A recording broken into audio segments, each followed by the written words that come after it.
As more and more diasporan Liberians return home to Liberia, there are also many who are experiencing the country for the very first time. Meet Ralf The Don, a Liberian rapper born to Liberian parents but raised in the United States. Even though he grew up abroad, he stayed connected to his roots through music. Over the years, that connection has grown stronger, placing him on stages from award shows to even events both in the diaspora and right here at home. Now visiting Liberia for the first time, his journey feels like a full circle moment. Today we sit with him to understand that journey from America to Liberia, or as we like to say, from Series to Kolokwa, discovering identity, culture, and the rhythm of home along the way. Let's get right into the video, guys. What's up, guys? Welcome back to the YouTube channel. Like always, I am your favorite Liberian boy, Fizzle. In today's video, I'm happy to be with a brother who just came back to Liberia for the first time, right? For the first time. For the very first time. And we're going to be asking him, what his experience is like in Liberia and, what are his future plans. Because he's not just a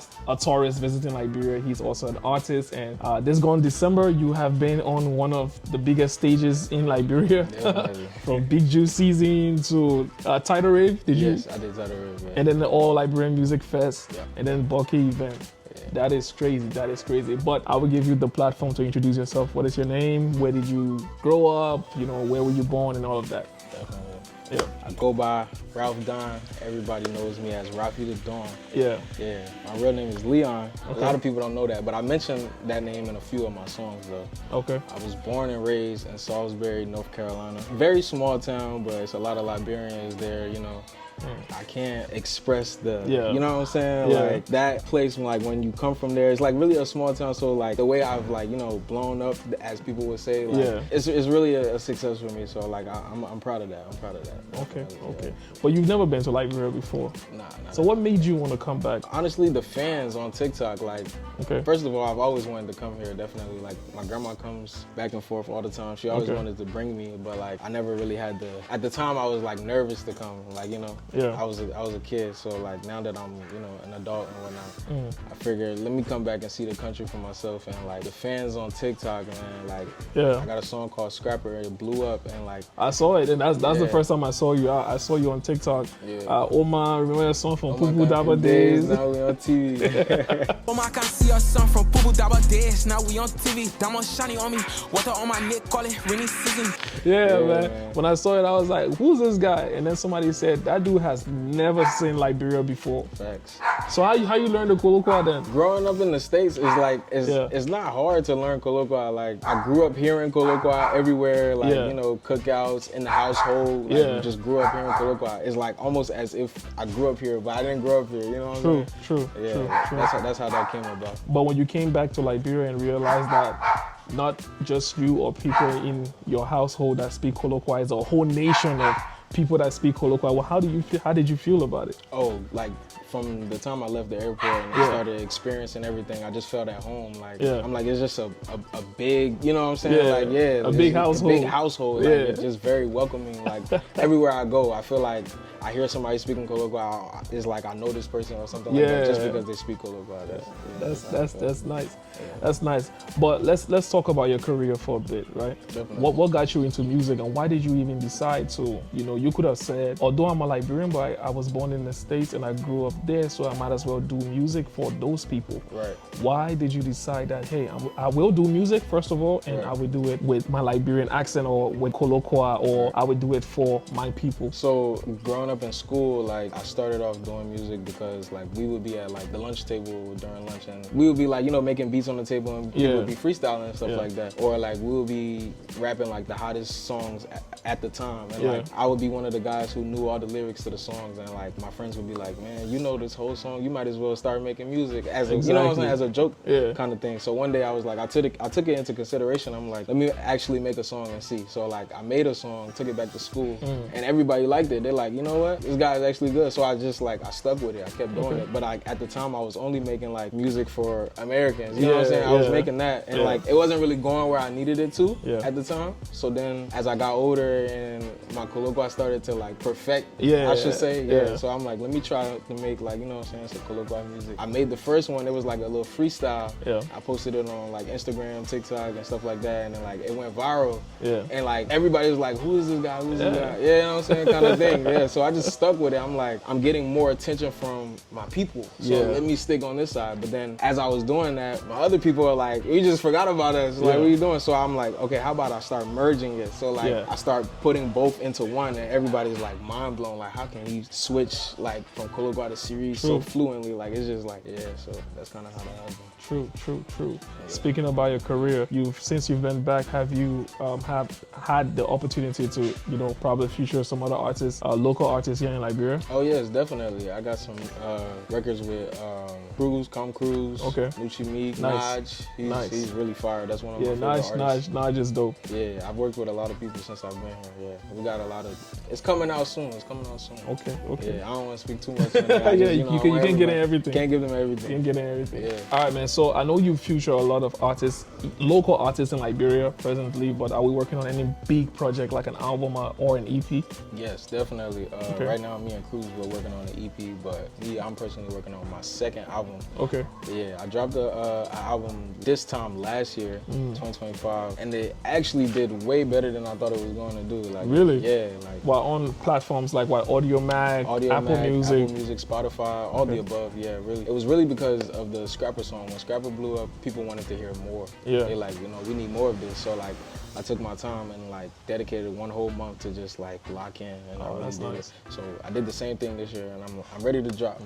Okay. When are we expecting a drop? Mid-year? I don't want for you to call a date, then Yeah. everybody will be on edge. Exactly. So mid-year, late this year, or early this year? Early this year. Early this year. Early this year. Okay, Definitely. bet. All right, my next question for you is, you've been to Liberia, you see Liberia now. Now that you're here, how long were you here for, or how long are you here for? I've been here since the beginning of December 2025. Wow.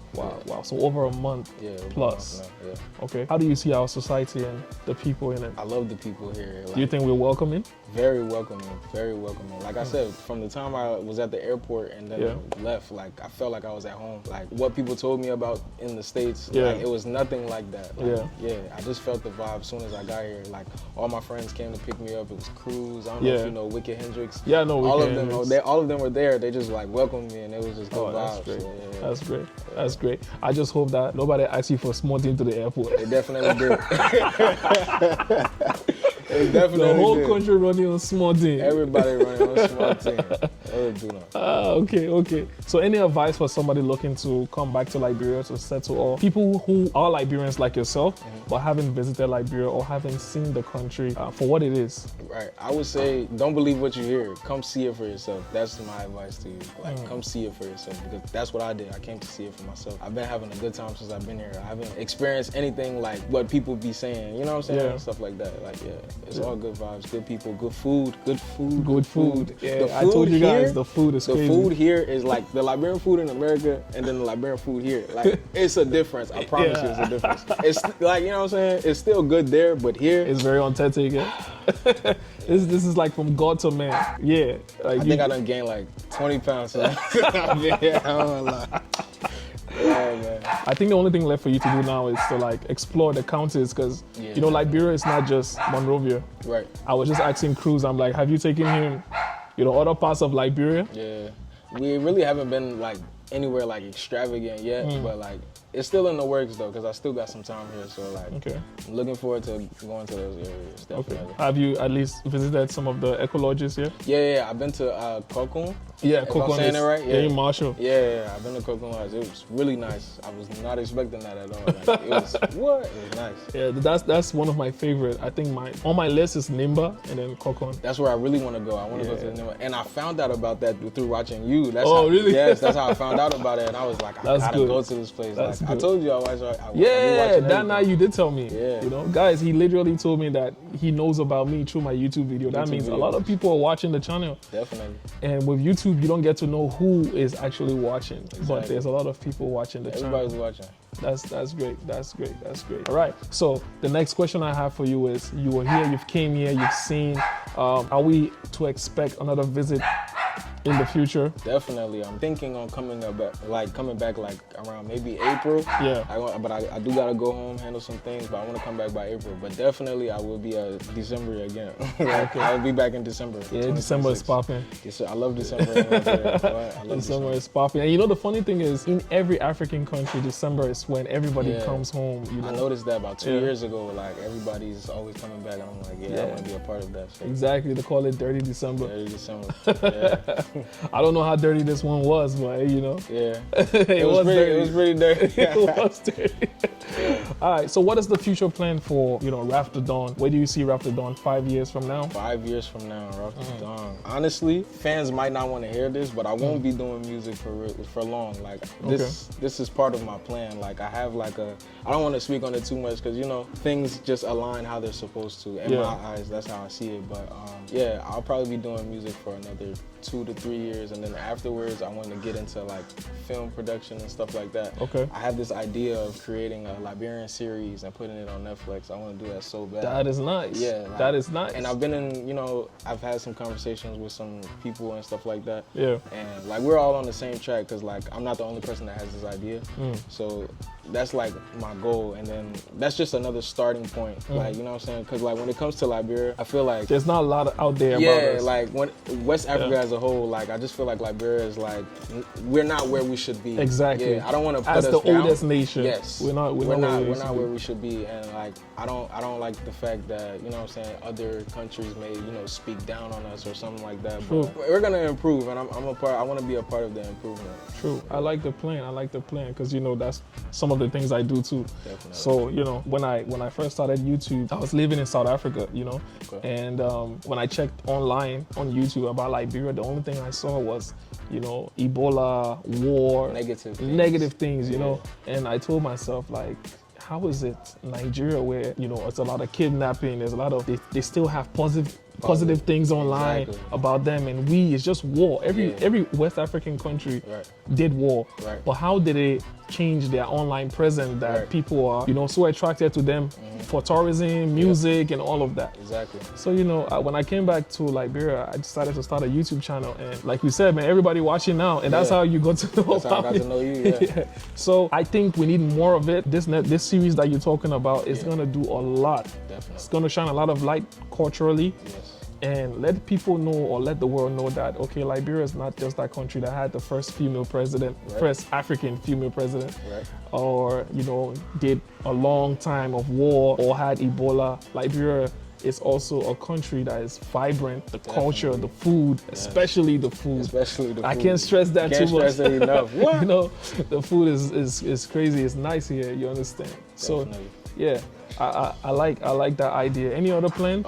As of right now, no. Yeah, okay. No other plans as of right now, but I'm sure the more I come here, the plans will continue for sure. Definitely. That's how I see it. Okay. Yeah. Another question I want to ask you, before I ask the last question is, you're into music. How do you see the music industry? Do you think there's room for improvement, or do you think that we are competing with our brothers like Nigeria and Ghana? No disrespect to Liberia, but we haven't got there yet. We have a lot of work to do. Yeah. We have a lot of work to do. Okay. That's how I see it. Okay. And I feel like, not to toot my own horn or anything, but in the next year or so, I can see myself taking off to within those areas, if that makes sense. Connecting with the American music industry, because how I infuse everything into it. Yeah. You know what I'm saying?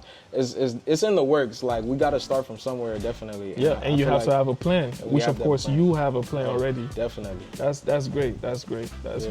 What advice do you have for any young kid out there who is looking at you on TikTok or on Instagram and really like the sound that you are putting out there, and just see you as a person of inspiration and want to be something like you in the future? You can do it too. You can do it too. I'm the type of person that I've seen, other artists do what they do and become who they are. Yeah. And now, you know what I'm saying, the fact that I watched them, like, you know what I'm saying, I learned from them, and like, you know what I'm saying, I'm doing what I do now. So you can do the same. Like, So mentorship is allowed to? Yes, definitely. Okay. It's not impossible. You can do it. All right, man. So thank you for being on the channel. Thank you. I appreciate you for having me. I had to get this interview before you leave, For bro. sure. All right, man, guys. So if you enjoyed today's video, please consider liking and subscribing to the channel. If you're watching this on Facebook, please click the profile and click follow. Like always, my name is Fizzle and he is Ralf The Don. Exactly. Peace out, guys.